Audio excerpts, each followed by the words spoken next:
Your Excellency, Mr. Undersecretary General, Excellencies. In some ways, the corona crisis has worked like a magnifying glass. The essential has become clearer. We saw how important it is to have access to trustworthy information and how important independent journalism is for citizens, given the spread of misinformation online. The crisis has also acted as an accelerator for digitalization. In only a few months, many of us have learned to deal with online conferences, homeschooling, and other digital tools that many have not been using before. We know that technology in itself is neutral. Whether its effects are good or bad depends on the intentions of the people using it. Good intentions open up many opportunities to achieve the UN Sustainable Development Goals.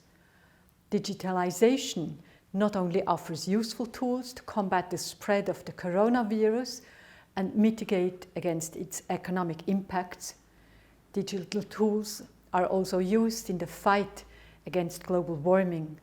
Smart technology can save energy and avoid wasting resources. In agriculture, technology can help to detect disasters at an early stage.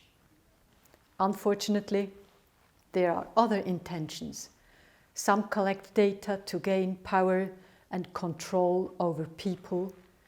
Others think about using robots to kill people in conflicts.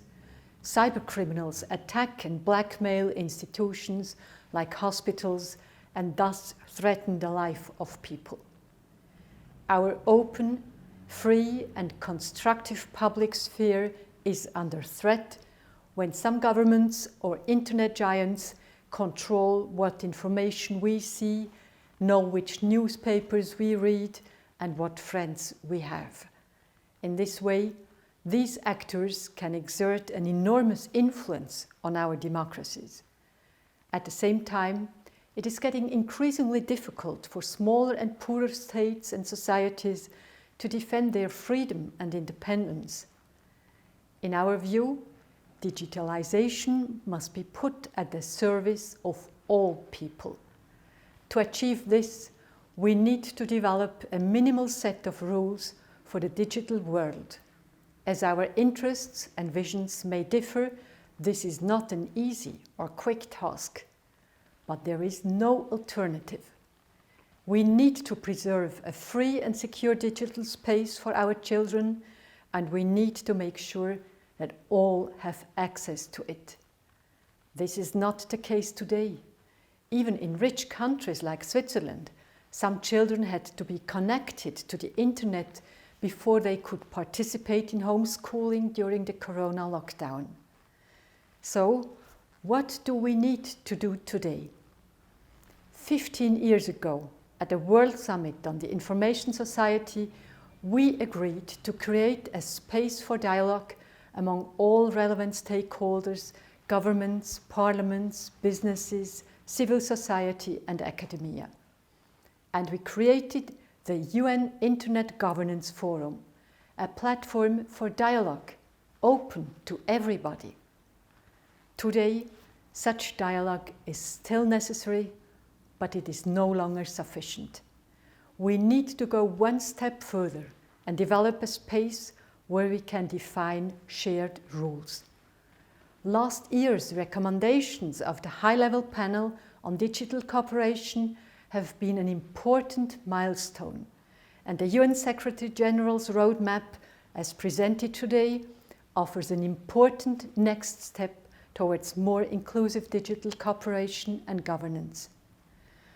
Given that it is easier to build on existing mechanisms rather than to agree on creating something new, we are convinced that the Model Internet Governance Forum Plus will have the best chance to bring us the next step ahead.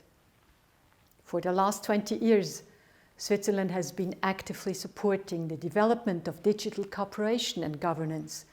My former Federal Council colleague, Mrs. Doris Leuthard, had the privilege of contributing to these discussions as a member of the high-level panel. We are fully committed to continue to work with all of you. Also, International Geneva, with its many organizations and institutions that are already actively shaping digital governance, shall make an important contribution to this. Thank you.